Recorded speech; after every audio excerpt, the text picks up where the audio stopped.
আজকে আমরা আলোচনা করব আফ বাও নীতি নিয়ে।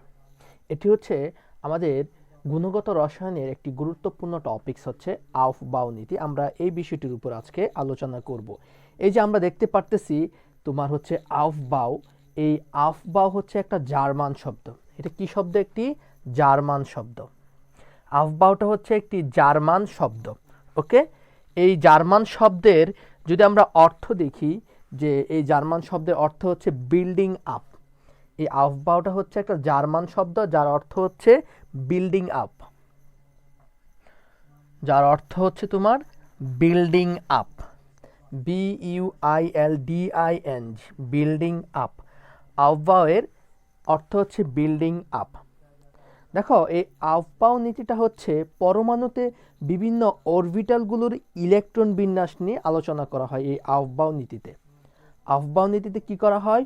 পরমাণুতে বিভিন্ন অরবিটালগুলোর ইলেকট্রন বিন্যাস, অর্থাৎ পরমাণুতে যে অরবিটালগুলো থাকে সেই অরবিটালগুলোতে ইলেকট্রনগুলো কিভাবে থাকবে, তাদের বিন্যাসটা কীরকম হবে, কিভাবে তারা তারা সজ্জিত থাকবে, সেই বিষয়গুলি একটা নীতির মাধ্যমে প্রকাশ করা হয়েছিল। সেই নীতিটা হচ্ছে আফবাউ নীতি। আচ্ছা, যদি আমরা শর্টকাটলি যদি বিষয়টাকে যদি বলি যে আফবাউ নীতিটা কি, তাহলে আমরা বলতে পারি যে পরমাণুতে বিভিন্ন অরবিটালগুলোর ইলেকট্রন বিন্যাস নিয়ে যে নীতি, সেটাই হচ্ছে আফবাউ নীতি। লিখে রাখো, পরমাণুতে পরমাণুতে বিভিন্ন অরবিটালগুলোর বিভিন্ন অরবিটালগুলোর পরমাণুতে বিভিন্ন অরবিটালগুলোর ইলেকট্রন বিন্যাস নিয়ে ইলেকট্রন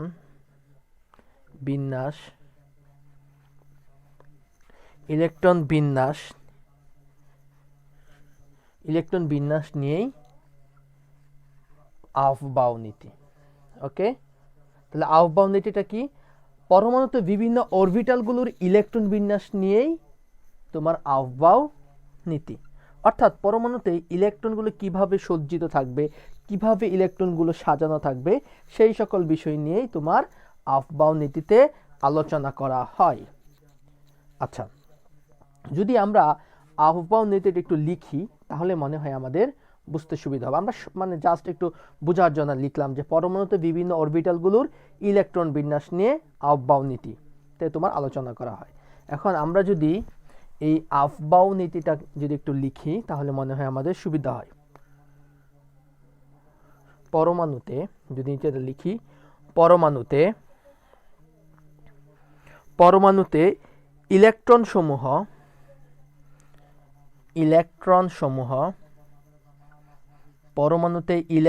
সমূহ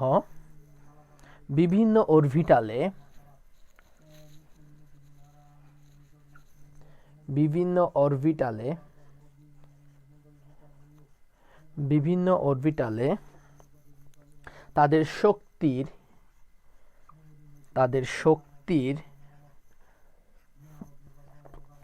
উচ্চ ক্রমানুসারে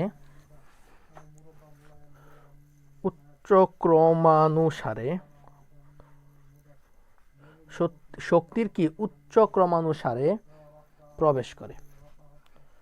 কি করে? প্রবেশ করে। অর্থাৎ আমরা এই বিষয়টিকে যদি বলি যে উচ্চ ক্রমানুসার বিষয়টা কি, বিষয়টা হচ্ছে আগে নিম্ন শক্তির অরবিটালে যাবে, তারপর কি করবে? ইলেকট্রন উচ্চ শক্তির অরবিটালে প্রবেশ করবে। অর্থাৎ প্রথমে নিম্ন শক্তির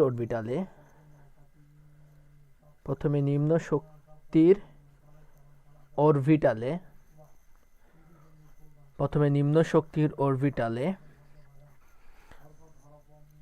এবং পরে উচ্চ শক্তির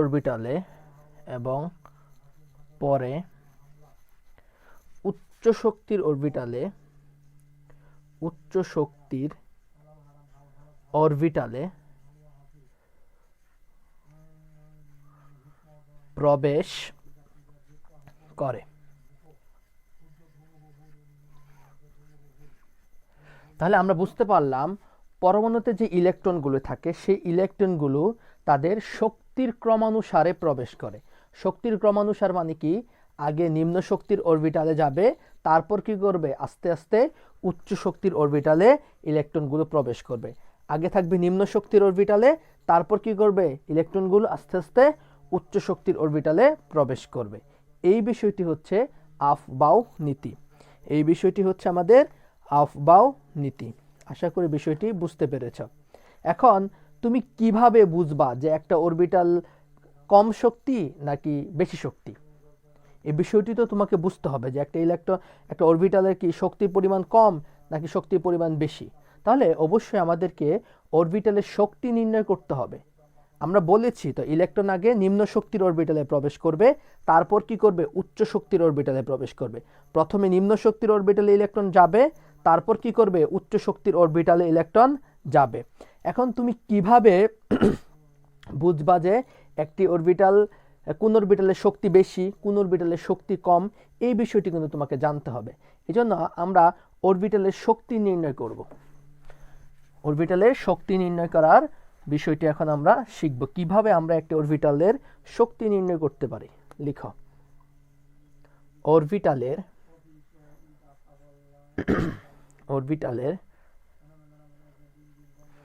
শক্তি নির্ণয়। অরবিটালের শক্তি নির্ণয়। অরবিটালের আমরা কিভাবে শক্তি নির্ণয় করতে পারি? দেখো, শক্তি নির্ণয় করার যে সূত্রটি সেটি হচ্ছে n প্লাস এল। এর মাধ্যমে আমরা অরবিটালের শক্তি নির্ণয় করতে পারি। তাহলে আমরা যেখানে দেখব যে n প্লাস এল এর মান কম, সেখানে কি বুঝবো যে অরবিটালের শক্তি কম, সেখানে ইলেকট্রন আগে প্রবেশ করবে। আর যেখানে আমরা দেখব যে n প্লাস এল এর মান বেশি, সেখানে ইলেকট্রন কি করবে, পরে প্রবেশ করবে। অর্থাৎ সেই অরবিটালটির কি শক্তি বেশি, যার ফলে সেখানে কি করবে, ইলেকট্রন পরে প্রবেশ করবে।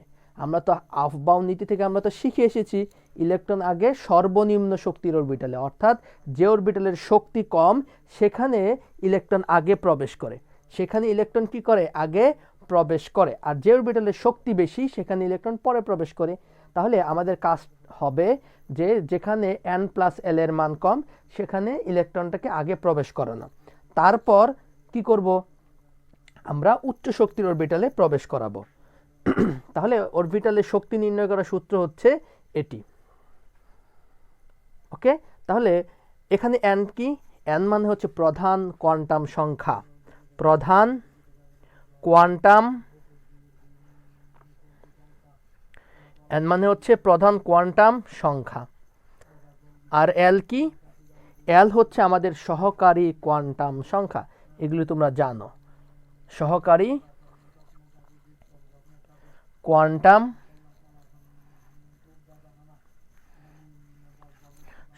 কোয়ান্টাম সংখ্যা। ওকে, n হচ্ছে প্রধান কোয়ান্টাম সংখ্যা, l হচ্ছে সহকারী কোয়ান্টাম সংখ্যা। আচ্ছা, তাহলে আমাদের কাজ কি হবে, আমরা অনেকগুলো ম্যাথমেটিক্যাল প্রবলেম সলভ করব, দেখব যে ইলেকট্রন কোথায় আগে প্রবেশ করবে। সো আমাদের কাজ হবে যে সেখান থেকে n প্লাস এল এর মানটাকে প্রথমে বের করব, তারপর দেখব যে কোথায় n প্লাস এল এর মান কম, সেখানে আগে ইলেকট্রন প্রবেশ করব, আর যেখানে n প্লাস এল এর মান বেশি, ইলেকট্রন কি পরে সেখানে প্রবেশ করাবো। তাহলে আমরা একটি প্রবলেম সলভ করি।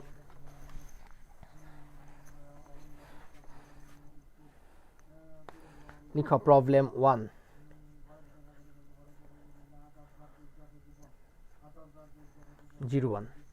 একটি ইলেকট্রন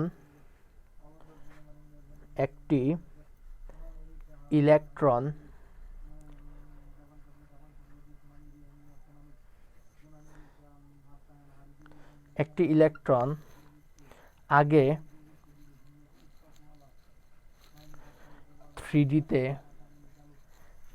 3D অরবিটালে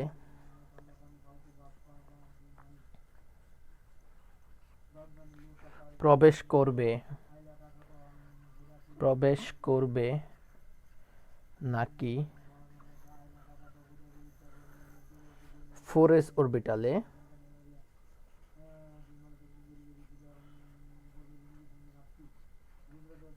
প্রবেশ করবে। একটি ইলেকট্রন আগে 3d অরবিটালে প্রবেশ করবে নাকি 4s অরবিটালে প্রবেশ করবে? আচ্ছা, আমরা কি বলেছিলাম? আমরা বলেছিলাম যেখানে n প্লাস l এর মান কম সেখানে ইলেকট্রন আগে প্রবেশ করবে, আর যেখানে n প্লাস l এর মান বেশি সেখানে ইলেকট্রন কি করবে? পরে প্রবেশ করবে। তাহলে আমাদের অরবিটাল হচ্ছে এখানে কয়টা? দুইটা অরবিটাল, একটা হচ্ছে 3d অরবিটাল আর একটা হচ্ছে 4s অরবিটাল। তাহলে আমাদেরকে দেখতে হবে যে 3d অরবিটালের শক্তি কম নাকি 4s অরবিটালের শক্তি কম। ওকে, তাহলে আমরা হিসেব করে বের করব যে 3d অরবিটালের শক্তির পরিমাণটা শক্তিটা দেখব আমরা, তারপর আমরা 4s অরবিটালের শক্তিটা দেখব। যেখানে দেখব যে শক্তি কম সেখানে ইলেকট্রন কি করবে? আগে প্রবেশ করবে। তাহলে আমরা দেখব যে 3d তে কি করবে বা 4s এ কি করবে, এই দুইটার মধ্যে কোথায় আগে ইলেকট্রনটা যাবে। তাহলে প্রথমত আমাদের কি করতে হবে? দুইটা অরবিটালের শক্তি নির্ণয় করতে হবে। আশা করি বিষয়টি বুঝতে পেরেছ। তাহলে আমরা যদি অঙ্কটা করা শুরু করি যে 3d অরবিটালের ক্ষেত্রে লিখো, 3d অরবিটালের ক্ষেত্রে, অরবিটালের যেহেতু আমাদের দুইটা অরবিটাল দিয়ে দিছে, একটা 3d একটা 4s, 3d অরবিটালের ক্ষেত্রে 3d অরবিটালের ক্ষেত্রে আমরা কি করব? দেখো 3d অরবিটালের ক্ষেত্রে আমাদের n এর মান কত? প্রধান কোয়ান্টাম সংখ্যা কত? যেহেতু 3, যেহেতু এখানে 3 কি আমাদের প্রধান কোয়ান্টাম সংখ্যা, তাহলে 3n ইকুয়ালস টু 3। ডি এর মান কত বলো তো? সরি, এল এর মান কত?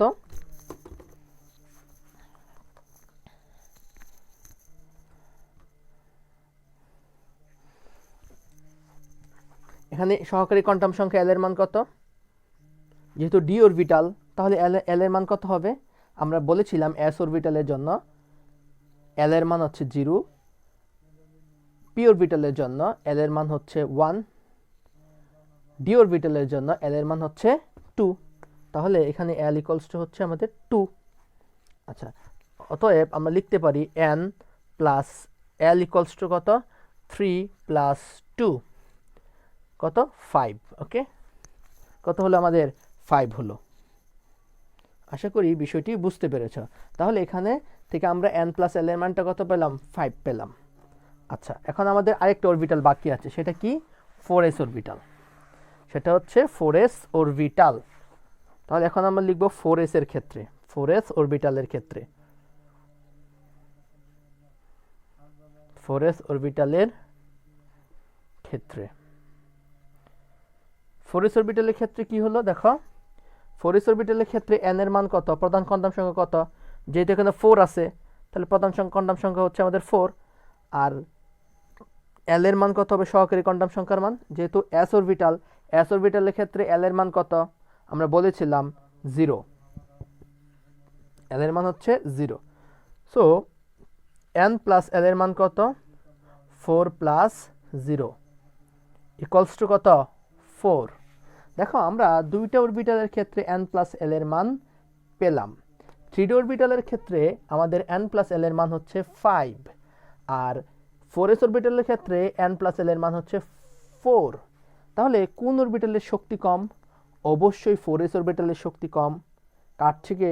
3d চেয়ে। 3d অপেক্ষা কি 4s অরবিটালের শক্তি কি কম। তাহলে ইলেকট্রন কোথায় আগে যাবে?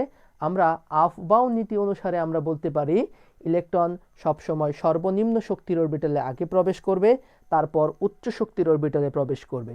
এখানে আমাদের দুইটা কি অরবিটাল, কোনটা সর্বনিম্ন শক্তির অরবিটাল? 4s। তাহলে ইলেকট্রন আগে 4s এ প্রবেশ করবে, তারপর 3d তে প্রবেশ করবে। আশা করি বিষয়টি বুঝতে পেরেছ। এখন আমরা যদি লিখি, যেহেতু 4s less than 3d, 4s এর শক্তিটা কি 3d এর চেয়ে কম, সুতরাং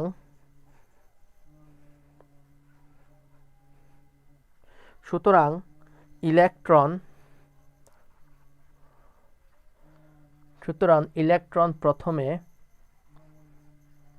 কোথায় যাবে? সর্বনিম্ন শক্তির অরবিটাল 4s এ, 4s অরবিটালে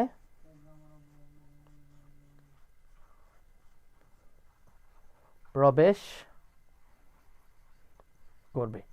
প্রথমে 4s অরবিটালে কি করবে? প্রবেশ করবে। আশা করি বিষয়টি বুঝতে পেরেছ। তারপর প্রথম 4s এ, তারপর 3d অরবিটালে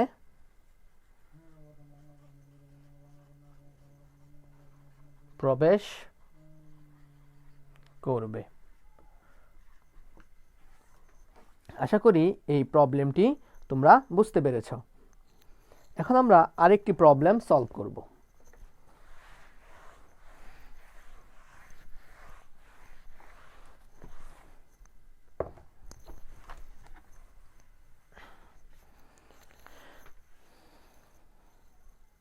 প্রবলেম 2।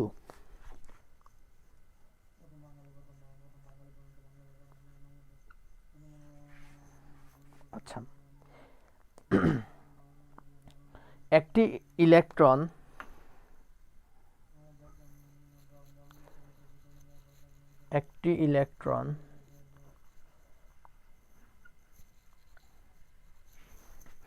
আগে 3d অরবিটালে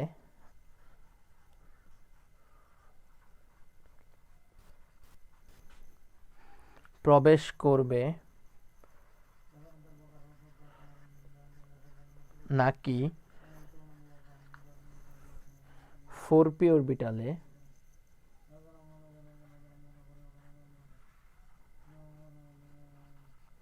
প্রবেশ করবে। একটা ইলেকট্রন আগে 3d অরবিটালে প্রবেশ করবে নাকি 4p অরবিটালে প্রবেশ করবে?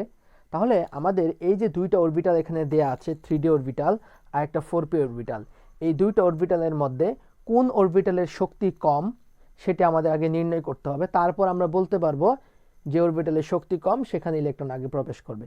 এই দুইটার মধ্যে যার শক্তি কম হবে সেখানে ইলেকট্রন আগে প্রবেশ করবে, তারপর অন্যটায় প্রবেশ করবে। ওকে, আমরা একটু প্রবলেমটি সলভ করার চেষ্টা করি।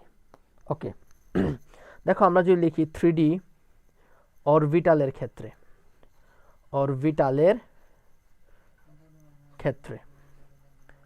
কি লিখতে পারি 3d অরবিটালের ক্ষেত্রে?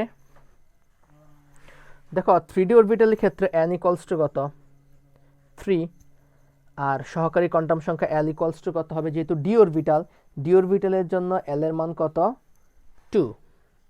ওকে, যেহেতু আমরা বলেছিলাম যে s অরবিটালের জন্য সহকারী কোয়ান্টাম সংখ্যার মান হচ্ছে 0, p অরবিটালের জন্য সহকারী কোয়ান্টাম সংখ্যার মান হচ্ছে 1, d অরবিটালের জন্য সহকারী কোয়ান্টাম সংখ্যার মান হচ্ছে 2। এই জন্য আমরা এখানে l ইকুয়ালস টু 2 লিখলাম। তাহলে আমাদের যেহেতু শক্তি নির্ণয় করি আমরা প্রধান কোয়ান্টাম সংখ্যা আর সহকারী কোয়ান্টাম সংখ্যা যোগ করে, তাহলে আমরা লিখতে পারি n প্লাস l।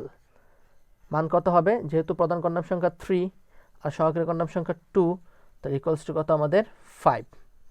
ওকে, তাহলে 3d অরবিটালের ক্ষেত্রে আমরা n প্লাস l এর মান পেলাম 5। 3d অরবিটালের ক্ষেত্রে আমরা n প্লাস l এর মান কত পেলাম? 5 পেলাম। ওকে, এখন আমরা 4p অরবিটালের ক্ষেত্রে বের করব। 4p অরবিটালের ক্ষেত্রে, 4p অরবিটালের ক্ষেত্রে 4p অরবিটালের ক্ষেত্রে আমরা কি করতে পারি? লক্ষ্য করো, n ইকুয়ালস টু আমরা কত লিখতে পারি?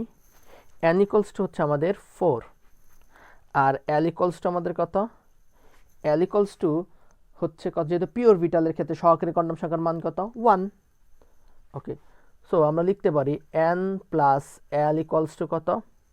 n plus l equals to কত হবে এখন বলো তো? n plus l equals to হবে আমাদের কত? 4 প্লাস 1 ইকুয়ালস টু কত? 5। এখন একটি প্রবলেম হয়ে গেল, সেটি হচ্ছে দেখো এখানে 4p অরবিটালের ক্ষেত্রে n প্লাস l এর মান হচ্ছে 5, আর তোমার 3d অরবিটালের ক্ষেত্রে n প্লাস l এর মান হচ্ছে 5। দুইটা অরবিটালেই আমাদের n প্লাস l এর মান সমান। ওকে, তাহলে এই ক্ষেত্রে আমাদের কি হবে? যেহেতু আমাদের দুইটা অরবিটাল সমান, তাহলে ইলেকট্রন তো দুইটাতেই কি আগে যেতে চাইবে, তাই না? কিন্তু আসলে ঘটনাটি এমন না। ঘটনাটি কি এমন না? আমাদের লক্ষ্য করতে হবে যেখানে তোমার n এর মান বেশি, যে অরবিটালে n এর মান বেশি, দেখো 4p আর 3d এই দুইটার মধ্যে n এর মান কোথায় বেশি? n এর মান কিন্তু তোমার 4p তে বেশি, 4p তে কিন্তু n এর মান বেশি। মনে রাখবা যেখানে বা যে অরবিটালের মধ্যে n এর মান বেশি ইলেকট্রন সেখানে পরে প্রবেশ করবে, সেখানে ইলেকট্রন কি করবে? পরে প্রবেশ করবে।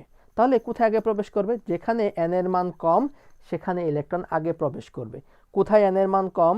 আমাদের 3d তে কিন্তু n এর মান কম, এই জন্য ইলেকট্রন আগে 3d অরবিটালে প্রবেশ করবে। ওকে,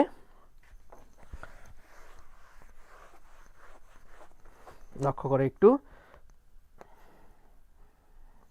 যেহেতু 4p equals to 3d, 4p equals to 3d, okay 3d, যেহেতু আমাদের দুইটা অরবিটাল কি সমান, সেহেতু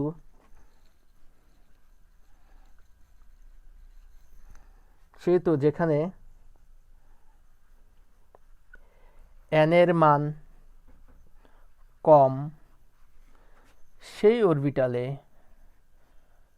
অরবিটালে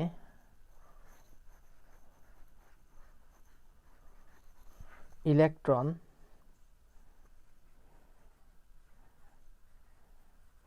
আগে প্রবেশ করবে।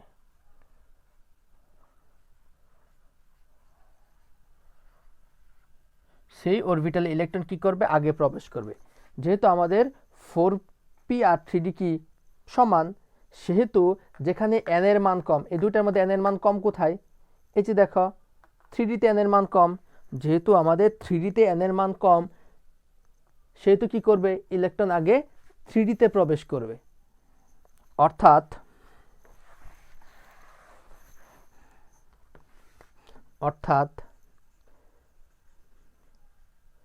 ইলেকট্রন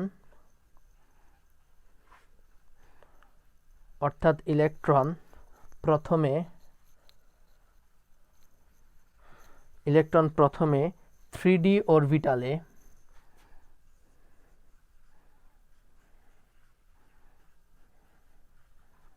প্রবেশ করবে। এজন্য আমরা বলবো ইলেকট্রন প্রথমে কি করবে? 3d অরবিটালে প্রবেশ করবে। তাহলে আমরা যখন দেখব দুইটা অরবিটালের শক্তি সমান, দুইটা অরবিটালের শক্তি হচ্ছে সমান, তখন আমরা কি করব? লক্ষ্য করব কোন অরবিটালে n এর মান কম। যেখানে আমরা n এর মান কম পাবো, যে অরবিটালে আমরা n এর মান কম পাবো সেই অরবিটালে ইলেকট্রন আগে প্রবেশ করবে। তাহলে আমাদের অরবিটাল ছিল দুইটা, সো এই দুইটা অরবিটালের মধ্যে শক্তি সমান ছিল, যার কারণে আমরা এখন লক্ষ্য করব কি কোথায় n এর মান কম। তো আমরা দেখলাম 3d অরবিটালে n এর মান কম, যার কারণে ইলেকট্রন আগে 3d তে প্রবেশ করবে। এবং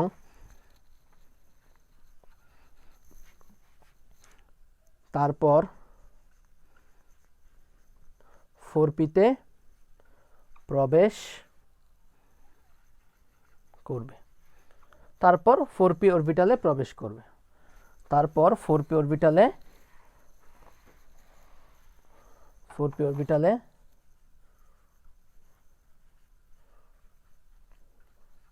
প্রবেশ।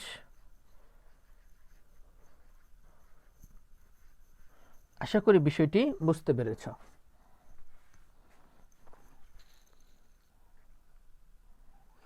আমরা এখন আফবাউ নীতির আলোকে আফবাউ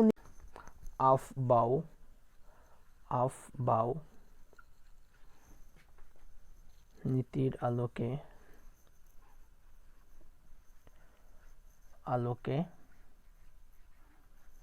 ইলেকট্রন বিন্যাস।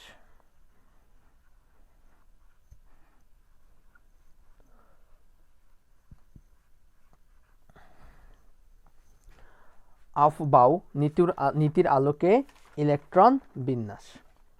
আচ্ছা দেখো, যখন আমাদের n equals to 1 হয় তখন আমাদের উপশক্তি স্তর হচ্ছে একটি,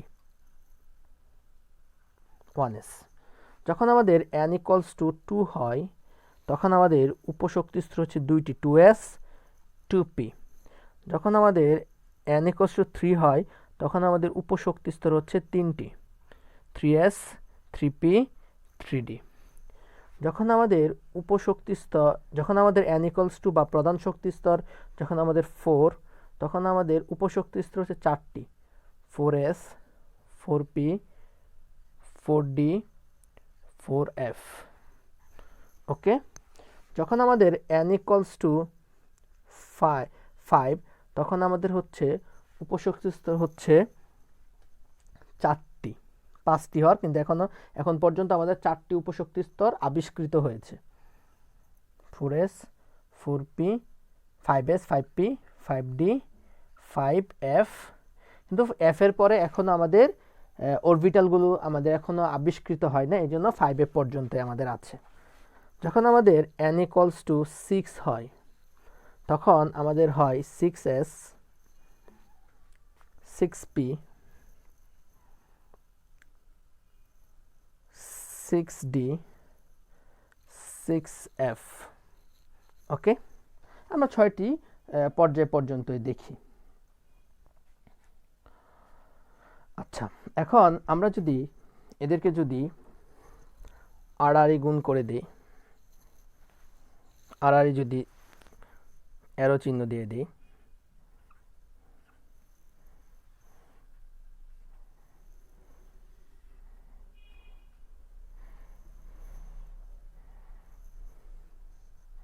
ওকে। আচ্ছা, এখন একটু লক্ষ্য করো, সেটি হচ্ছে তোমার, তাহলে আমাদের ইলেকট্রন আগে কোথায় দেখো, একটু যদি আমরা অ্যারো চিহ্নগুলি আলোকে যদি বলি, ইলেকট্রন আগে 1s এ যাবে, তারপর 2s এ যাবে, তারপর কোথায় যাবে 2p তে যাবে, তারপর 3s এ যাবে, তারপর 3p তে যাবে, তারপর 4s এ যাবে, তারপর 3d 4p 5s 4d 5p 6s 4f 5d 6p 5f 3d, এভাবে কিন্তু যাবে। অর্থাৎ এই সিকোয়েন্স অনুসারে কিন্তু ইলেকট্রনগুলো প্রবেশ করবে। ওকে, আশা করি বিষয়টি বুঝতে পেরেছ।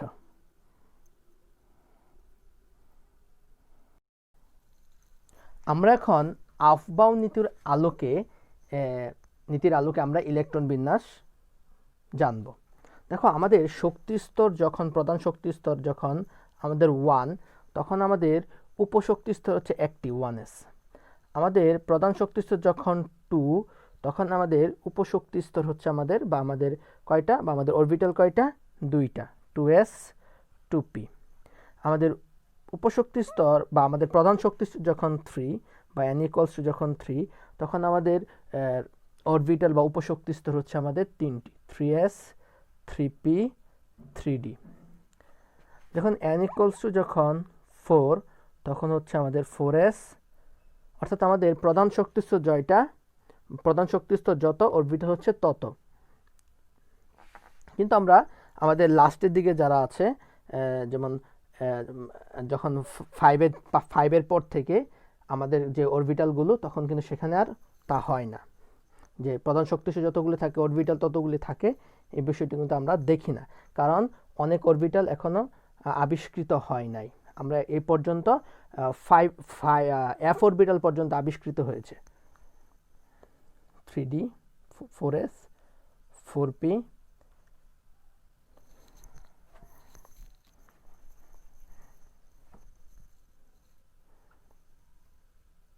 4d 4f।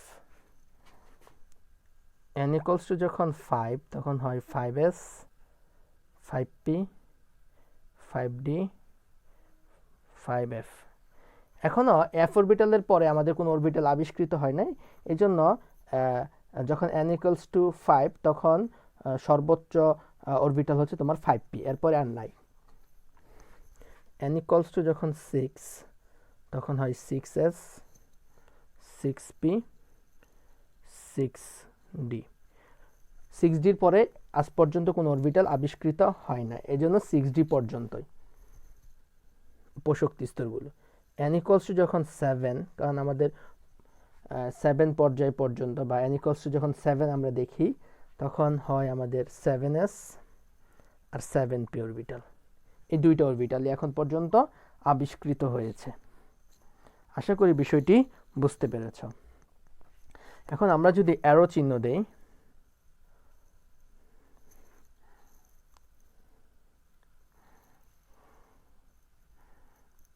লক্ষ্য করো,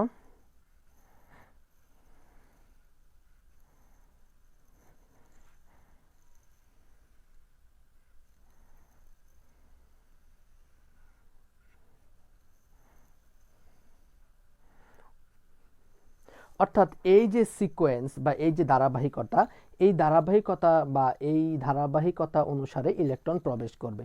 এজন্য ইলেকট্রন আগে 1s এ, তারপর 2s এ, তারপর 2p, তারপর 3s, তারপর 3p, তারপর 4s, তারপর 3d, 4p, 5s, 4d, 5p, 6s, 4f, 3d, 6p, 7s, 5f, 3d, 7p।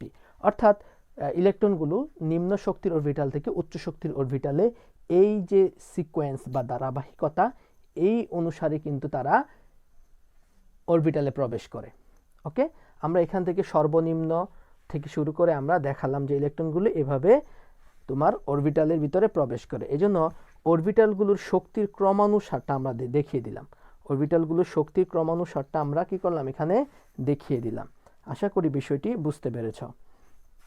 আচ্ছা, তাহলে এখন আমরা যদি অরবিটালের শক্তির ক্রমানুসারটা যদি একটু লিখে দেই, দেখো সেটা কি, সেটা হচ্ছে দেখো 1s, প্রথমে কি ছিল 1s, তারপর 2s, 2p, আমরা যদি অ্যারো চিহ্ন দিয়ে দিয়েছি ওভাবে জাস্ট, তারপর হচ্ছে 3s, 3p, তারপর হচ্ছে 4s, 3d,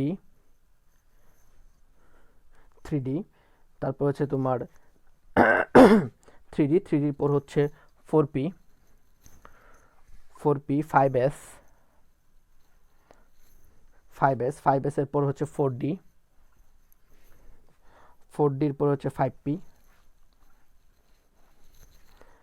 5p এর পর হচ্ছে 6s, 5p এর পর হচ্ছে কি 6s, 6s এর পরে 4f, 4f, 4f এর পর হচ্ছে 5d, তারপর হচ্ছে 6p, 7s, 5f, 6d, 7p। অর্থাৎ এই যে তোমার অরবিটালগুলোর শক্তির উচ্চক্রম, নিম্নক্রম থেকে উচ্চক্রমে আমরা সাজালাম, ইলেকট্রনগুলো কিন্তু এই যে নিম্ন থেকে শুরু হয়ে এভাবে আস্তে আস্তে উচ্চক্রম অনুসারে প্রবেশ করে। নিম্ন থেকে শুরু হয়ে কি করে, উচ্চক্রম অনুসারে কিন্তু ইলেকট্রনগুলো প্রবেশ করে। এটা হচ্ছে নিম্ন, নিম্ন থেকে শুরু হয়েছে, এই যে উচ্চক্রম অনুসারে ইলেকট্রনগুলো প্রবেশ করলো। ওকে, এখন আমরা পরমাণুর ইলেকট্রন বিন্যাস সম্পর্কে একটু জানব। পরমাণুর ইলেকট্রন বিন্যাস এভাবেই করা হয়, নিম্ন ক্রমানুসার থেকে, নিম্ন শক্তি স্তর থেকে উচ্চ শক্তি স্তরের দিকে, নিম্ন শক্তি স্তর থেকে উচ্চ শক্তি স্তরে যে প্রবেশ করে ইলেকট্রন, এইভাবেই কিন্তু আমরা ইলেকট্রনের বিন্যাসটাকে দেখাবো। আচ্ছা, তাহলে আমরা এখন লিখব পরমাণুর ইলেকট্রন বিন্যাস। লিখো পরমাণুর ইলেকট্রন বিন্যাস। একটি পরমাণুর ইলেকট্রন বিন্যাস কিভাবে হবে? একটি পরমাণুতে ইলেকট্রন কোথায় থাকবে? প্রথমে নিম্ন শক্তির অরবিটালে, তারপর কোথায় থাকবে? উচ্চ শক্তির অরবিটালে। পরমাণুর ইলেকট্রন বিন্যাস, পরমাণুর ইলেকট্রন বিন্যাস। আচ্ছা, আমরা যদি হাইড্রোজেনের দেখি, হাইড্রোজেনের পারমাণবিক সংখ্যা হচ্ছে 1, তাহলে তার তো একটি মাত্র ইলেকট্রন, তাহলে তার কি হবে ইলেকট্রন বিন্যাসটা? তাহলে ইলেকট্রন বিন্যাসটা কি হবে? 1s, 1s 1। যেহেতু তার ইলেকট্রন হচ্ছে কয়টা? তার ইলেকট্রন হচ্ছে 1, তাহলে 1s 1। আচ্ছা, এখন আমরা দেখো নাইট্রোজেনের ক্ষেত্রে। দেখো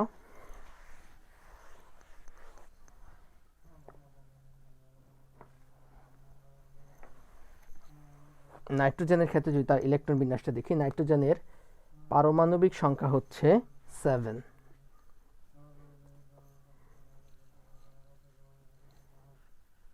তাহলে তার ইলেকট্রন কয়টা?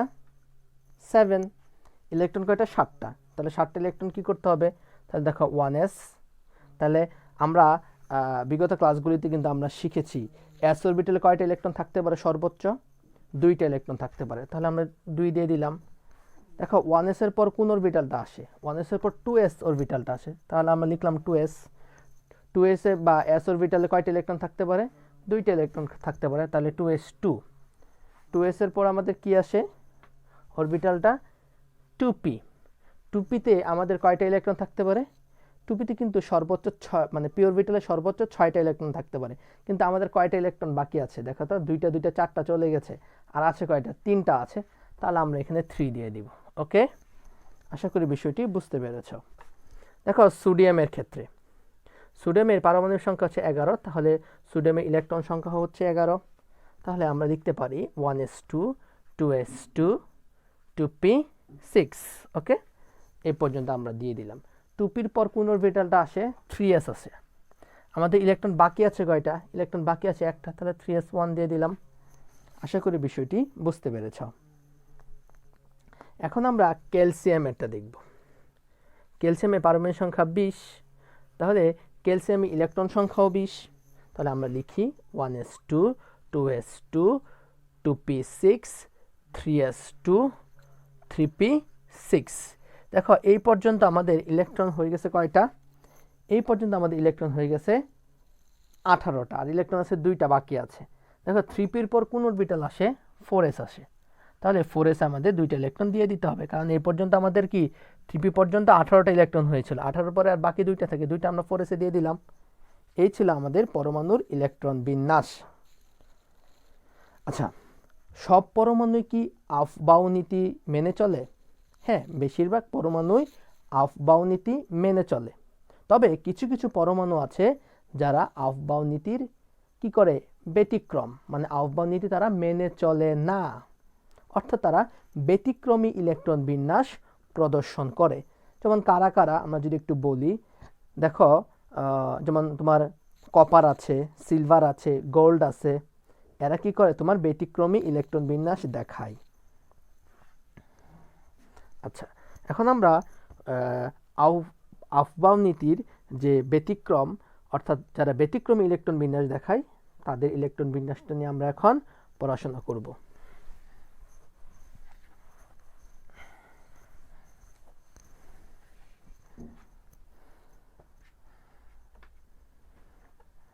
দেখো আমরা যদি লিখি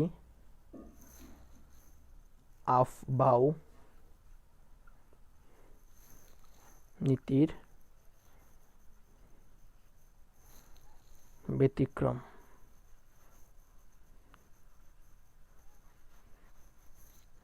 আফবাউ নীতির ব্যতিক্রম। আচ্ছা, এই বিষয়টি কি? দেখো আমরা যদি কপারের ইলেকট্রন বিন্যাসটা দেখি, তোমাকে করতে দিলাম যে কেউ যদি বলে কপারের ইলেকট্রন বিন্যাস, তাহলে আমি লিখি কপারের ইলেকট্রন বিন্যাস।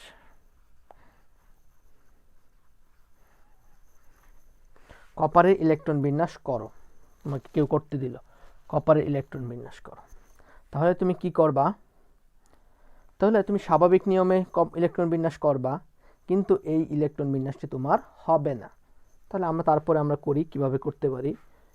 দেখো কপারের ইলেকট্রন বিন্যাস, কপার হচ্ছে 29 পারমাণবিক সংখ্যা, আমাদের 30 পর্যন্ত পারমাণবিক সংখ্যা মুখস্থ রাখতে হবে।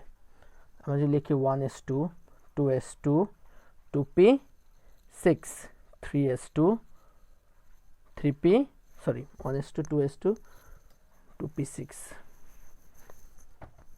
2p6 3s2 3p6 4s2, এই পর্যন্ত হলো আমাদের ইলেকট্রন সংখ্যা 20।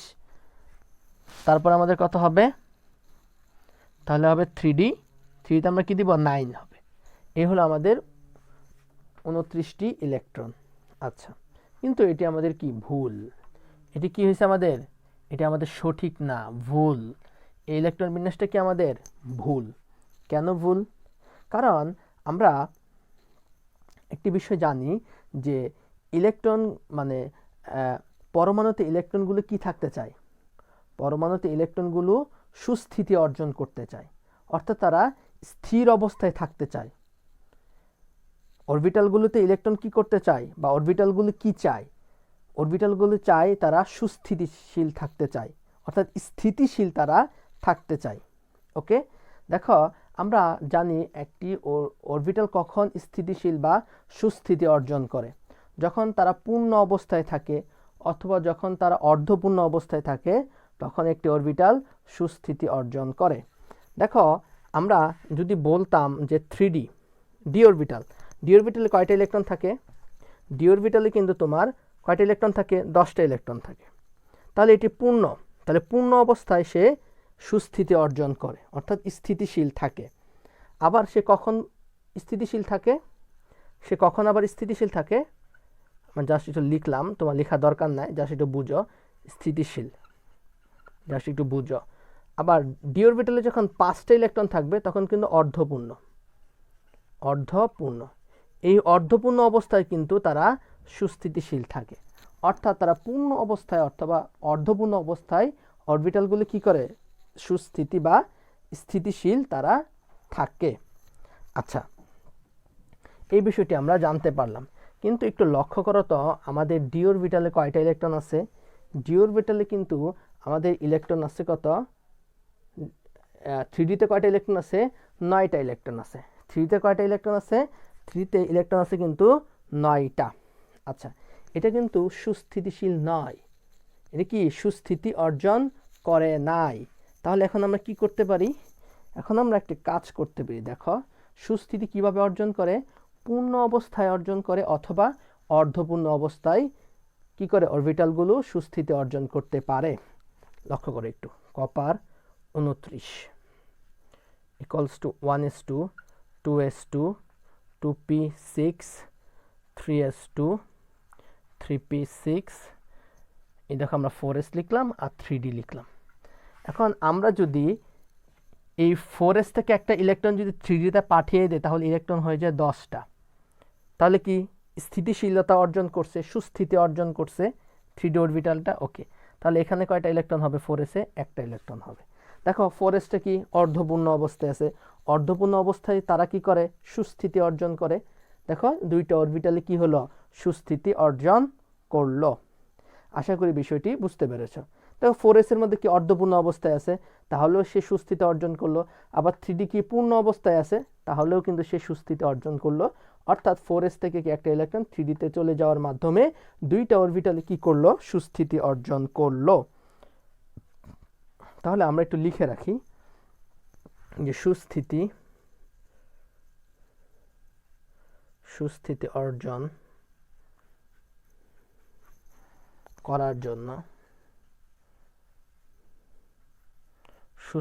অর্জন করার জন্য 4s থেকে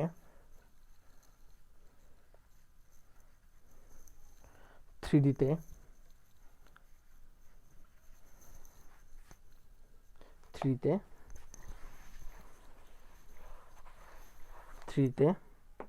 একটি ইলেকট্রন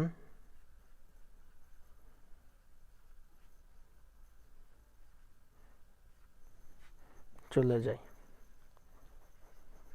অর্থাৎ সুস্থিতি অর্জন করার জন্য 4s থেকে 3Dতে একটি ইলেকট্রন চলে যায়।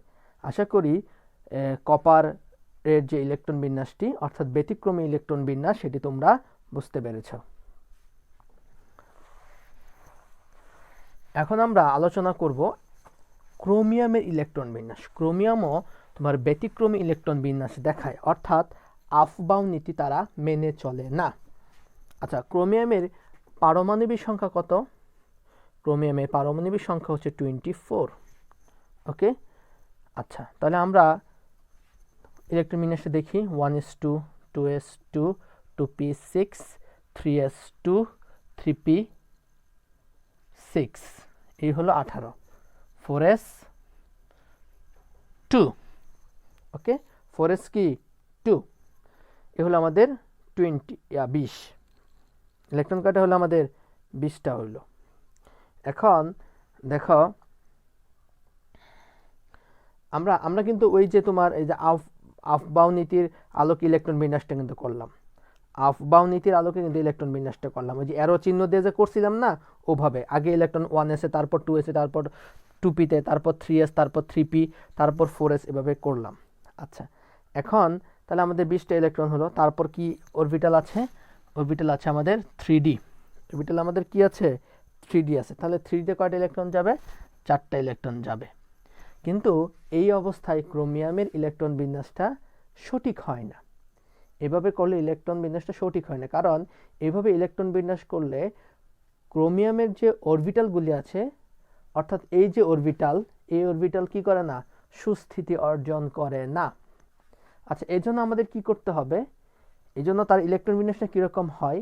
দেখো, অরবিটালগুলো সবসময় কি চায়? সুস্থিতি অর্জন করতে চায়। সুস্থিতি কিভাবে অর্জন করে? অর্ধপূর্ণ অবস্থায় অথবা পূর্ণ অবস্থায়। দেখো, ক্রোমিয়াম কি অর্ধপূর্ণ কিন্তু না। 5টা ইলেকট্রন হলে ক্রোমিয়াম এই যে দেখো 3D অরবিটাল, 3D অরবিটালটা কিন্তু অর্ধপূর্ণ না। অর্ধপূর্ণ মানে কত? ডি অরবিটালে 10টা ইলেকট্রন থাকে, 10টার মধ্যে কত? 5টা। তাহলে 3Dতে কয়টা ইলেকট্রন থাকতে হবে? কমপক্ষে 5টা ইলেকট্রন থাকতে হবে। আর যদি পূর্ণ অবস্থায় থাকতে চাই তাহলে অবশ্যই 10টা ইলেকট্রন থাকতে হবে। কিন্তু এখানে 10টা ইলেকট্রন তো সম্ভব না, তাহলে তাকে কি করতে হবে? অবশ্যই অর্ধপূর্ণ অবস্থায় নিয়ে যেতে হবে। কিভাবে আমরা নিতে পারি? আমরা যদি এই 4s থেকে যদি একটা ইলেকট্রন 3Dতে পাঠিয়ে দেই তাহলে কিন্তু অর্ধপূর্ণ হয়ে যায়। ওকে, chromium 24, 1s2, 2s2, 2p6, 3s2, 3p6, 4s থেকে একটা ইলেকট্রন কোথায় পাঠিয়ে দিব? আমরা 3তে পাঠিয়ে দিব। তাহলে এখানে একটা ইলেকট্রন পাঠিয়ে দিলে 5 হয়ে যায়, আর এখানে 1 হয়ে যায়। দেখো, এখন কিন্তু দুইটা অরবিটালে কিন্তু সুস্থিতি অর্জন করছে। দুইটা অরবিটালে কি করছে? সুস্থিতি অর্জন করছে। দেখো, আমাদের 3Dটা কি অর্ধপূর্ণ অবস্থায় আছে, সুস্থিতি অর্জন করছে। আবার এই 4sটা কি? 4sটাও দেখো অর্ধপূর্ণ অবস্থায়, কারণ s অরবিটালে সর্বোচ্চ ইলেকট্রন থাকতে হবে দুইটা, দুইটার অর্ধেক কত? 1। তাহলে 4s কি একটা ইলেকট্রন আছে, তাহলে 4sটাও কি সুস্থিতি অর্জন করছে। আবার 3Dটাও কি করছে? সুস্থিতি অর্জন করছে। আশা করি বিষয়টি বুঝতে পেরেছ। আচ্ছা, তাহলে কারা কারা ব্যতিক্রমী ইলেকট্রন বিন্যাস দেখায় যদি আমরা একটু দেখি।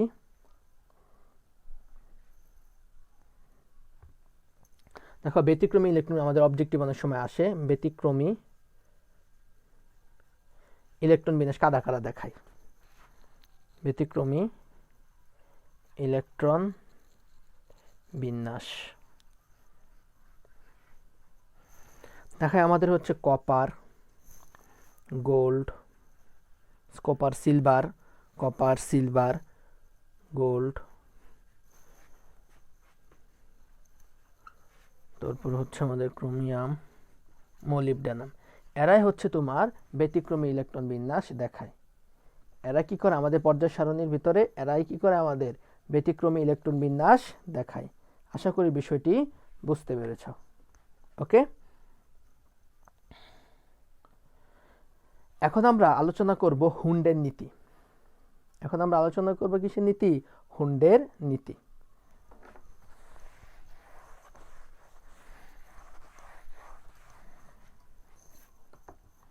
দেখো, হুন্ডের নীতি।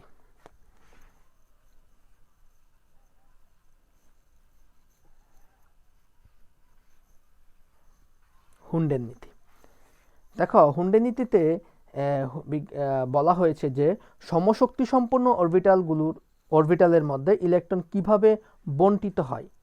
অর্থাৎ যে অরবিটাল যদি দুইটা কি হয়? সমশক্তি সম্পন্ন হয়। দুইটা অরবিটালে যদি কি হয়? সমশক্তি সম্পন্ন হয়, তাহলে তাদের মধ্যে ইলেকট্রনগুলি কিভাবে সাজানো থাকবে? ইলেকট্রনগুলো কিভাবে সাজানো থাকবে এই বিষয়টা নিয়েই তোমার হুন্ডের নীতিতে ব্যাখ্যা করা হয়েছে।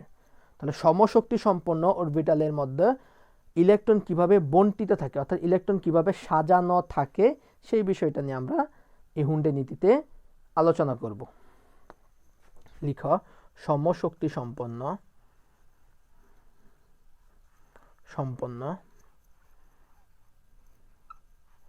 সমশক্তি সম্পন্ন অরবিটালের মধ্যে,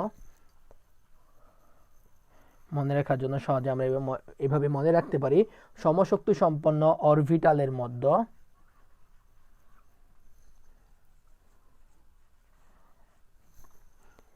ইলেকট্রন কিভাবে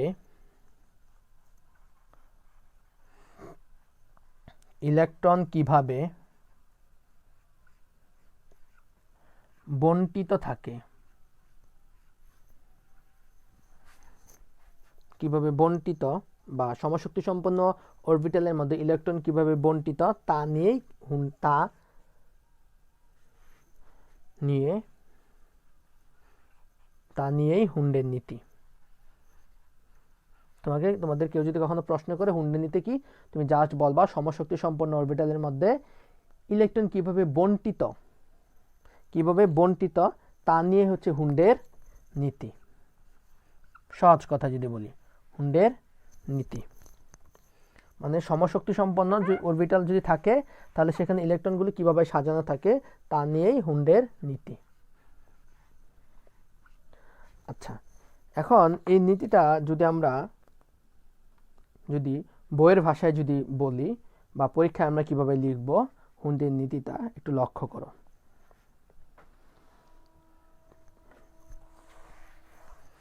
পরীক্ষা যদি কখন আসে আমরা কিভাবে লিখব,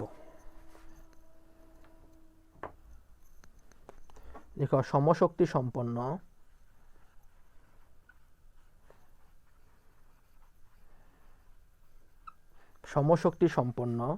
প্রতিটি অরবিটালে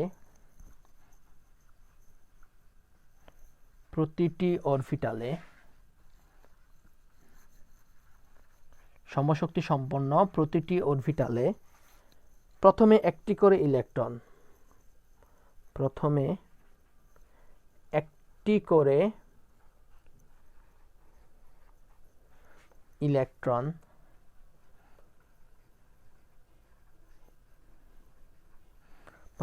করে ইলেকট্রন একমুখী স্পিনে প্রবেশ করে। একমুখী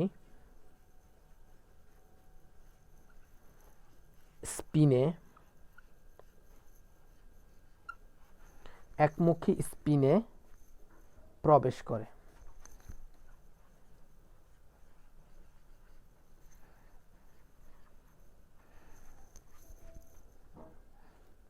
এরপর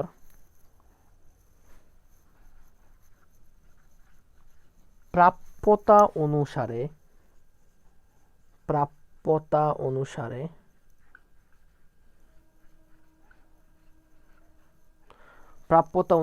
বিপরীত স্পিনে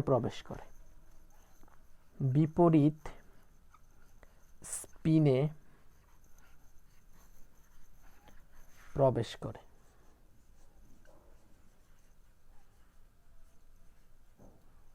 সমশক্তি সম্পন্ন, এটা হচ্ছে আমাদের হুন্ডের নীতি। সমশক্তি সম্পন্ন প্রতিটি অরবিটালে প্রথমে একটি করে ইলেকট্রন একমুখী স্পিনে প্রবেশ করে। এরপর প্রাপ্যতা অনুসারে বিপরীত স্পিনে কি করে, প্রবেশ করে। আচ্ছা, এই বিষয়টি যদি আমরা একটু বলার চেষ্টা করি, দেখো মানে একমুখী স্পিন হচ্ছে এরকম আর বিপরীতমুখী স্পিন হচ্ছে এরকম। একমুখীটা হচ্ছে এটা আর বিপরীতমুখী স্পিন হচ্ছে এটা। দেখো আমরা এই বিষয়টাকে যদি চিত্রের মাধ্যমে যদি বোঝার চেষ্টা করি মনে হয় আমাদের একটু সুবিধা হয়। আচ্ছা, দেখো সমশক্তি সম্পন্ন প্রতিটি অরবিটালে প্রথমে একটি করে ইলেকট্রন একমুখী স্পিনে প্রবেশ করবে। এরপর প্রাপ্যতা অনুসারে বিপরীতমুখী অরবিটালে প্রবেশ করবে। আচ্ছা, এখন আমরা যদি নাইট্রোজেনের যদি ইলেকট্রন বিন্যাসটা একটু দেখি তাহলে আমরা কি দেখতে পাই, 1s2 2s2 2p কত হবে 7, তাহলে 2p কত হবে 3 হবে, তাই না? 2p কি হবে 3 হবে। ওকে, এখন দেখো এখানে আমরা যদি দেখো ইলেকট্রন আগে কি করবে, ইলেকট্রন আগে 1s এ প্রবেশ করবে। কেন? কারণ 1sটা কি সর্বনিম্ন শক্তির অরবিটাল। ওকে, সর্বনিম্ন শক্তির কি অরবিটাল। আচ্ছা, তাহলে আমরা যদি এভাবে যদি একটু দেখাই যে শক্তি যদি দেখানোর চেষ্টা করি, দেখো ইলেকট্রন আগে কি করতেছে, দেখো 1s এ ইলেকট্রন প্রবেশ করবে। তাহলে 1s এ কয়টা ইলেকট্রন আছে, 2টা ইলেকট্রন। এই যে আমরা লিখলাম 1s এর পর ইলেকট্রন কোথায় গেল, 2s এ গেছে, তাই না? বিপরীতমুখী স্পিনে আগে একটি করে প্রবেশ করবে, তারপরে কি আবার বিপরীতমুখী স্পিনে এই যে প্রবেশ করলো। তারপর ইলেকট্রন কোথায় গেছে, পি অরবিটালে। পি অরবিটালে কয়টা ইলেকট্রন থাকে, পি অরবিটালে 6টা ইলেকট্রন থাকতে পারে। তাহলে আমরা ঘর রাখবো 3টা। তাহলে প্রত্যেকটি ঘরে কয়টা করে ইলেকট্রন থাকবে? 2টি করে ইলেকট্রন থাকবে। তাহলে প্রথমে কি করবে? একমুখী স্পিনে প্রবেশ করছে, এই যে একমুখী স্পিনে প্রবেশ করলো। তারপর কি করলো? তারপরে দেখো বিপরীতমুখী, এই যে বিপরীতমুখী স্পিনে প্রবেশ করতেছে। ওকে, এরপর কি করে? বিপরীতমুখী স্পিনে প্রবেশ করে। এটি ছিল 2s, এটি ছিল আমাদের 2p। আচ্ছা, এটি ছিল আমাদের কি? 2p। এই বিষয়টিকে যদি আমরা একটু ভেঙে লিখি তাহলে মনে হয় আমাদের একটু সুবিধা হয়। আমরা লিখতে পারি 2px, লিখতে পারি 2py, আর লিখতে পারি 2pz। ওকে, তাহলে যেহেতু s অরবিটালে 2টা ইলেকট্রন আছে, তাহলে প্রথমে একটা প্রবেশ করবে, তারপর কি বিপরীতমুখী আরেকটা। আর 2s এ কয়টা ইলেকট্রন আছে? 2টা, তাহলে একটা ইলেকট্রন একমুখী স্পিনে, আরেকটিকে বিপরীতমুখী স্পিনে। তারপর দেখো p অরবিটালে ইলেকট্রন আছে 3টা, কিন্তু p অরবিটালে ইলেকট্রন থাকে কয়টা? 6টা। তাহলে এই জন্য আমরা বক্স রাখতে হবে আমাদের 3টা বক্স। প্রথমে কি করবে? একটা একটা করে প্রবেশ করবে, তারপর কি করবে? বিপরীতমুখী স্পিনে আর একটা করে প্রবেশ করবে। আশা করি বিষয়টি বুঝতে পেরেছ। এখন আমরা একটি প্রবলেম সলভ করব।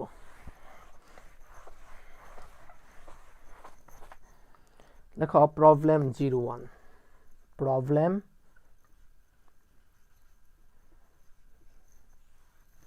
প্রবলেমটা হচ্ছে হুন্ডের নীতি অনুসারে অক্সিজেনের ইলেকট্রন বিন্যাস করো। হুন্ডের নীতি অনুসারে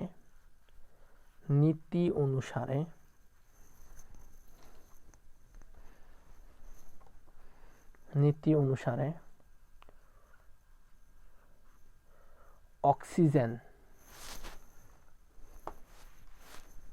যে নীতি অনুসারে অক্সিজেনের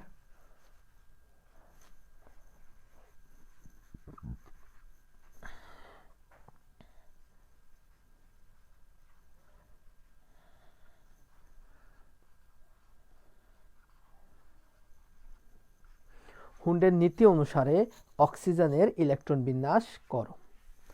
প্রথমত আমরা স্বাভাবিক নিয়মে অক্সিজেনের ইলেকট্রন বিন্যাসটা আমরা করব।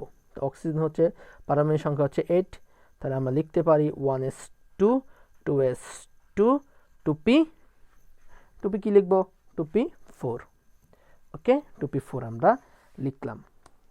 এখন আমাদেরকে বলতেছে কি করতে? বলতেছে যে হুন্ডের নীতি অনুসারে ইলেকট্রন বিন্যাস করতে। তাহলে হুন্ডের নীতি অনুসারে ইলেকট্রন বিন্যাসটা আমরা কিভাবে করতে পারি একটু লক্ষ্য করো।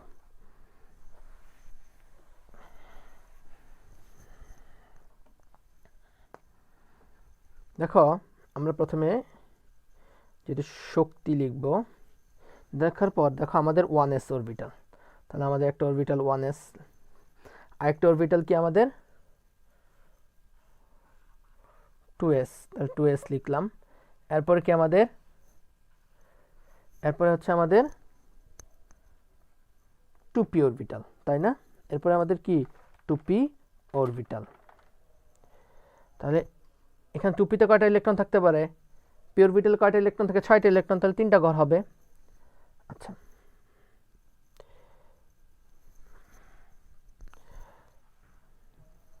তাহলে এটি হচ্ছে 2s, আর এটি কি হবে? 2px, 2py, 2pz। আমরা px, py, pz এগুলো কিন্তু বিগত ক্লাসগুলিতে শিখেছিলাম। কেন? x অরবিটাল, x অক্ষ বরাবর ইলেকট্রন থাকে, পি ওয়াই অক্ষ বরাবর থাকবে, জেড অক্ষ বরাবর থাকতে পারে, এই জন্য কিন্তু আমরা লিখেছি। দেখো 1s এ কয়টা ইলেকট্রন আছে? 2টা, তাহলে একমুখী স্পিনে একটা প্রবেশ করবে আর একটা বিপরীতমুখী স্পিনে। আর 2s এ কয়টা ইলেকট্রন আছে? 2টা, তাহলে একটা একমুখী স্পিনে প্রবেশ করবে আর একটা বিপরীতমুখী স্পিনে। দেখো 2p তে কয়টা ইলেকট্রন আছে? 4টা, তাহলে প্রথমে একটা একটা করে প্রবেশ করবে, এই যে একটা একটা করে প্রবেশ করালা। তারপর তো আমাদের আরেকটা বাকি আছে, যেহেতু ইলেকট্রন কয়টা আমাদের? 4টা, আরেকটা ইলেকট্রন বাকি আছে, তাহলে একটা বিপরীতমুখী স্পিনে এই যে প্রবেশ করলো। আশা করি বিষয়টি বুঝতে পেরেছ। প্রথমে কি করবা? প্রথমে একটা একটা করে প্রবেশ করাবা, তারপরে যদি বেশি থাকে তখন বিপরীতমুখী স্পিনে প্রবেশ করাবা। ওকে, প্রথমে 1s এ কি করবা? প্রথমে একটা দিবা, যেহেতু ইলেকট্রন আছে 2টা। আর মনে রাখবা প্রত্যেকটা ঘরে কয়টা করে ইলেকট্রন থাকতে পারে? সর্বোচ্চ 2টা। প্রতিটি ঘরে কয়টা করে ইলেকট্রন থাকতে পারে? সর্বোচ্চ 2টা। প্রথমে একটা প্রবেশ করাবা, তারপর বিপরীতমুখী স্পিন আরেকটা। 2s এ কয়টা ইলেকট্রন আছে? 2টা, তাহলে এখানে একটা ইলেকট্রন প্রবেশ করলা, বিপরীতমুখী আরেকটা। 2p তে ইলেকট্রন কয়টা আছে? 4টা, কিন্তু p অরবিটালে কয়টা ইলেকট্রন থাকতে পারে? সর্বোচ্চ 6টা, এই জন্য কি করলাম আমরা? তিনটা ঘর বানালাম, প্রত্যেকটাতে কি করলাম একটা একটা করে প্রবেশ করালাম, তারপর বিপরীতমুখী স্পিনে আরেকটা প্রবেশ করালাম। ওকে, আশা করি হুন্ডের নীতি অনুসারে অক্সিজেনের ইলেকট্রন বিন্যাস বুঝতে পেরেছ।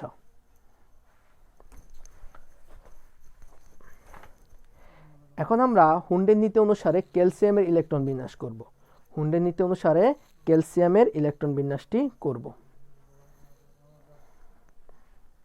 দেখো প্রবলেম 2।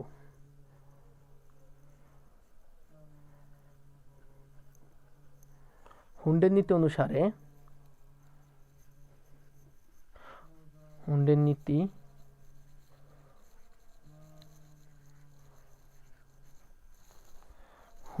অনুসারে ক্যালসিয়ামের ইলেকট্রন বিন্যাস।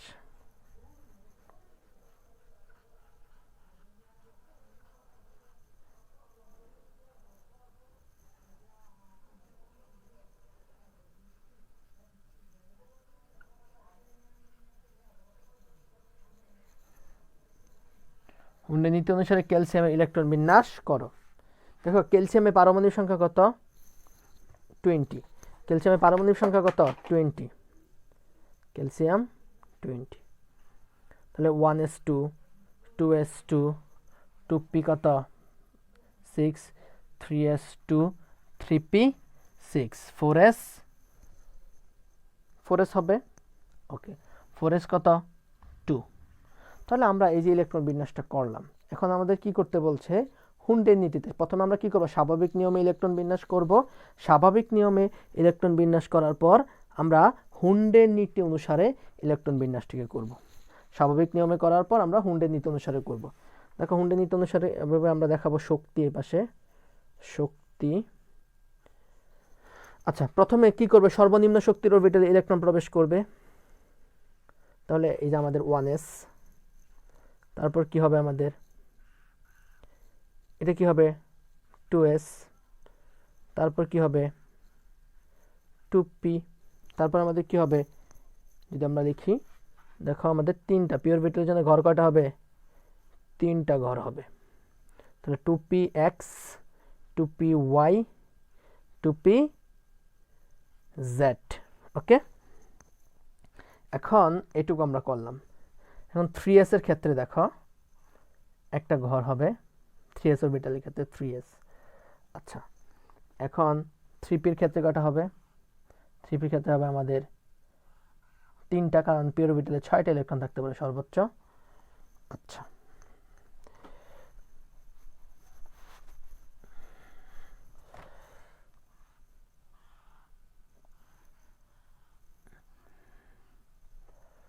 ওকে, তাহলে আমাদের এখানে কি হবে? 3px 3py 3pz। এখন আমাদের বাকি আছে কোনটা? 4s বাকি আছে। তাহলে আমরা এখানে 4sটা লিখে দেব, 4s। ওকে, এই হলো আমাদের হুন্ডের নীতি অনুসারে ইলেকট্রন বিন্যাস। হুন্ডের নীতি অনুসারে কি? ইলেকট্রন বিন্যাস। তাহলে 1s এ কি করবে? প্রথম একটা ইলেকট্রন প্রবেশ করবে একমুখী স্পিনে, তারপর কি করবে? বিপরীতমুখী স্পিনে আরেকটা ইলেকট্রন প্রবেশ করবে। কেন? কারণ আমাদের s এ কয়টা ইলেকট্রন আছে? 1s এ 2টা ইলেকট্রন। দেখো আমাদের 2s এ কয়টা ইলেকট্রন আছে? 2টা ইলেকট্রন। প্রথমে একমুখী স্পিনে একটা, আরেকটা কি বিপরীতমুখী স্পিনে। দেখো আমাদের পি অরবিটাল কয়টা ইলেকট্রন আছে? পি অরবিটালে আমাদের 6টা ইলেকট্রন আছে। তাহলে প্রথমে কি করবে? একমুখী স্পিনে প্রবেশ করবে, তারপর কি করবে? বিপরীতমুখী স্পিনে প্রবেশ করবে। আচ্ছা, এরপরে আমাদের কি করবে? এরপরে আমাদের দেখো 3s এ কয়টা ইলেকট্রন আছে? 2টা। প্রথমে একমুখী স্পিনে একটা, তারপর বিপরীতমুখী স্পিনে একটা। প্রত্যেকটা ঘরে কি করে? সর্বোচ্চ 2টা ইলেকট্রন থাকতে পারে। দেখো 3p তে কয়টা ইলেকট্রন? 6টা। প্রথমে কি একমুখী স্পিনে একটা করে প্রবেশ করবে, তারপর কি বিপরীতমুখী স্পিনে আরেকটা করে। 4s এ আমাদের কয়টা ইলেকট্রন আছে? 6টা। 4s এ আমাদের কয়টা ইলেকট্রন আছে? সরি, 2টা ইলেকট্রন আছে। প্রথমে কি করবে? একমুখী স্পিনে একটা, আরেকটা কি করবে? বিপরীতমুখী স্পিনে প্রবেশ করবে। এইভাবে কিন্তু আমরা হুন্ডের নীতি অনুসারে ইলেকট্রন বিন্যাস করতে পারি। আমরা কি করব? এইভাবে তোমার প্রথমে স্বাভাবিক নিয়মে ইলেকট্রন বিন্যাসটা করব, তারপর হুন্ডের নীতি অনুসারে আমরা ইলেকট্রন বিন্যাস করব। ইলেকট্রন আগে কোথায়? সর্বনিম্ন শক্তির অরবিটাল থেকে কি করতেছে? আস্তে আস্তে উচ্চ শক্তির অরবিটালে কি করতেছে? প্রবেশ করতেছে। এজন্য আমরা বলেছিলাম যে সমশক্তি সম্পন্ন প্রতিটি অরবিটালে প্রথমে একটি করে ইলেকট্রন একমুখী স্পিনে প্রবেশ করে। প্রথমে কি করে একমুখী স্পিনে প্রবেশ করে, তারপর কি করে বিপরীতমুখী স্পিনে। ওকে, এই আর কি। দেখো এই যে টুপিতে কি করে, প্রথমে একটা একটা করে ইলেকট্রন প্রবেশ করে, কারণ প্রত্যেকটা অরবিটালের কি শক্তি সমান, টুপির শক্তি সমান, টুপি এক্স এর শক্তি যেমন সমান, টুপি ওয়াই এর শক্তি সমান, টুপি জেড এর শক্তি সমান। এই জন্য প্রথমে একমুখী স্পিনে প্রবেশ করে, তারপর বিপরীতমুখী স্পিনে প্রবেশ করে। এটাই হচ্ছে হুন্ডের নীতি। আচ্ছা, এখন আমরা হুন্ডের নীতি অনুসারে ক্লোরিনের ইলেকট্রন বিন্যাস করব। হুন্ডের নীতি অনুসারে ক্লোরিনের ইলেকট্রন বিন্যাস করব।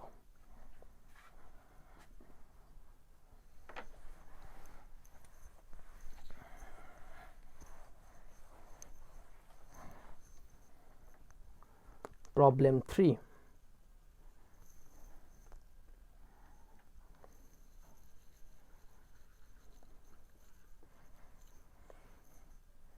হুন্ডের নীতি অনুসারে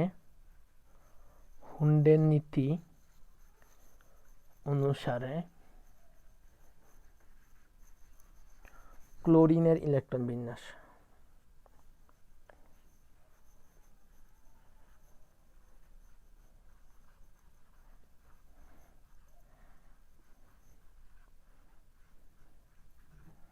ক্লোরিনের ইলেকট্রন বিন্যাস করো। তাহলে প্রথমে আমরা কি করব, ক্লোরিনের স্বাভাবিক যে ইলেকট্রন বিন্যাসটা সেটা করি। 1s2 2s2 2p6 3s2 3p কত হবে 3p5। ওকে, এখন আমরা হুন্ডের নীতি অনুসারে করব। আমরা শক্তিটা দেখাচ্ছি, দেখা।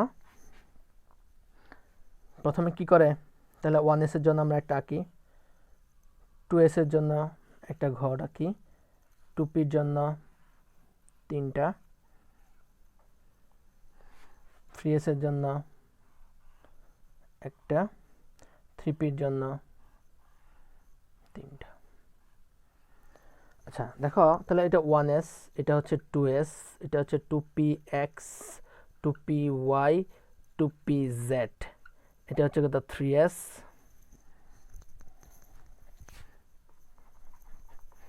এটা হচ্ছে কত 3x 3s, সরি এটা হচ্ছে 3s, এটা হচ্ছে 3px 3py, আর লাস্ট এটা হচ্ছে 3pz। ইলেকট্রন প্রথমে কি করবে, একমুখী স্পিনে প্রবেশ করবে, তারপর বিপরীতমুখী স্পিনে যে প্রবেশ করলো, একমুখী তারপর বিপরীতমুখী। এই দেখো 2px এ একটা, 2py এ একটা, 2pz এ একটা, তারপর কি বিপরীতমুখী স্পিনে। 3s এ কি প্রথমে একমুখী স্পিন, তারপর বিপরীতমুখী স্পিনে, কারণ 3s ইলেকট্রন আছে কয়টা, 2টা। 3s ইলেকট্রন আছে কয়টা, 2টা। 3pটা কি করবে, একমুখী স্পিনে একটা, 3py এ একটা, 3pz এ একটা, তারপর কি করবে বিপরীতমুখী স্পিনে। আশা করি ইলেকট্রন বিন্যাসটি বুঝতে পেরেছ। এভাবে আমরা হুন্ডের নীতি অনুসারে ক্লোরিনের ইলেকট্রন বিন্যাসটি বা যে কোনো মৌলের ইলেকট্রন বিন্যাস আমরা করতে পারি।